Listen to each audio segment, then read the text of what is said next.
নোয়াখালী সদর উপজেলার খলিফারহাট উচ্চ বিদ্যালয়ের প্রধান শিক্ষক মোহাম্মদ দেলোয়ার হোসেনের অনিয়ম, দুর্নীতি ও স্বেচ্ছাচারিতা সহ নানা অপকর্মের অভিযোগ এনে বিক্ষোভ সমাবেশ ও মানববন্ধন করেছে শিক্ষার্থীরা। এ সময় দুর্নীতিবাজ ওই শিক্ষককে অনতিবিলম্বে অপসারণের দাবি জানিয়েছে বিক্ষুব্ধরা।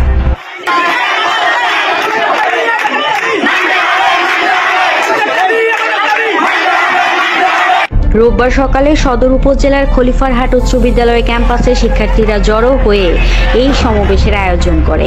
এ সময় প্রধান শিক্ষক ও সহকারী শিক্ষকদের কক্ষে তালা ঝুলিয়ে ক্লাস বর্জন করার ঘোষণা দেয় আন্দোলনকারীরা। সমাবেশে প্রধান শিক্ষকের নানা অপকর্মের কথা তুলে ধরা হয়। আজকে শ্রেণী কার্যক্রম শুরু হওয়ার পরে আমরা 10টা বাজে আমাদের শিক্ষকদের রুমে, কমন রুমে এবং প্রধান শিক্ষকের রুমে আমরা তালা লাগিয়ে দিয়েছি। কারণ হচ্ছে ওনার বিরুদ্ধে অন্যায় করা, উনি অন্যায় করেছেন এবং উনি স্বেচ্ছাচারিতা করেন, উনি বিভিন্ন দুর্নীতি করেন। এছাড়াও অভিভাবকদের সাথে অনেক ব্যবহার করেন, যারা অনেক খারাপ ব্যবহার করেন। এই জন্য আমরা ওনার অফিসে এবং আমাদের শিক্ষার্থীদের ক্লাসরুমে আমরা তালা লাগিয়ে দিয়েছি। যতক্ষণ না পর্যন্ত ওনার বিরুদ্ধে কোনো আইনানুগ ব্যবস্থা নেওয়া হবে আমরা এটা অব্যাহত রাখবো। এবং আমাদের প্রধান শিক্ষক বছরের প্রথমে আমাদেরকে কার্ড দেওয়ার জন্য বলতে পাইতারি, তারপরে উনি পাইতারির জন্য বলি, তারপরে এখন উনি বলে যে উনি আমাদেরকে পাইতারি, সবাই আমরা পাইতারি কিনে ফেলার পরে উনি 2-3 মাস পরে বলে আমাদের উনি কুমিল্লা থেকে আমাদেরকে সিলেবাস জানিয়ে দিচ্ছে। এখন উনি বলে যে আমরা এটাকে আমাদেরকে নাকি উনি বলছে লেকচারের জন্য, এখন উনি সবারই লেকচারের জন্য দিচ্ছে এবং উনি আমাদেরকে কার্ড কিনতে বলছে নবদূতের সাথে আমাদের সিলেবাসের সাথে কোনো কিছুই মিলে না। আমরা চাই না উনি আমাদের এই স্কুলে থাকুক। আমরা আমাদের এক দফা দাবি, এক দফা আন্দোলনে আমরা চাই তিনি যেন পদত্যাগ করেন এবং আমরা যদি তারপরে তিনি অনেক চেষ্টা করি যদি আমাদের প্রতিষ্ঠানে থাকতে চান তাহলে আমাদের পক্ষ থেকে ওনার ক্লাস আমরা বর্জন করব। ওনাকে আমাদের কোনো প্রয়োজন নেই।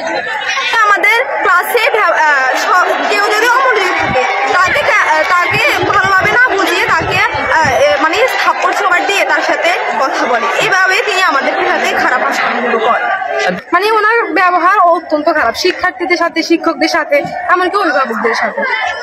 এই জন্য এরকম প্রধান শিক্ষক বা এরকম টিচার আমাদের স্কুলে আমরা প্রয়োজন করি। এর আগে গত 24শে মে বিদ্যালয়ের প্রধান শিক্ষক মোহাম্মদ দেলোয়ার হোসেনের নানা অপকর্মের অভিযোগ এনে প্রতিষ্ঠানের 18 জন শিক্ষক ও কর্মচারী বিদ্যালয়ের ম্যানেজিং কমিটি বরাবর একটি লিখিত অভিযোগ দায়ের করেন।